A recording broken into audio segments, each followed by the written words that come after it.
बिस्मिल्लाहिर्रहमानिर्रहीम। वज़ाइफ ट्यूब के मुअज़्ज़ज़ नाज़रीन अस्सलामुअलैकुम। या हफ़ीज़ु, अल्लाह ताला के इस प्यारे नाम या हफ़ीज़ु की वीडियो को लाज़मी लाइक करें, वज़ाइफ ट्यूब को लाज़मी सब्सक्राइब करें। या हफ़ीज़ु ए निगहबान, सुबह उठते ही आपने ये अमल करना है इंशाअल्लाह ताला। अगर आपके यहाँ दौलत की तंगी है, रोज़गार नहीं है, औलाद में बरकत नहीं है, घर में बरकत नहीं है, तो आप ये अमल अल्लाह ताला का प्यारा नाम या हफ़ीज़ु सुबह उठते ही आपने पढ़ना है।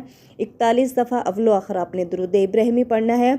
इंशाअल्लाह ताला इस अमल की बरकत से जो शख्स या हफ़ीज़ु का विर्द करेगा, अल्लाह पाक इसके कारोबार में, इसके रिस्क में बरकत पैदा करेंगे।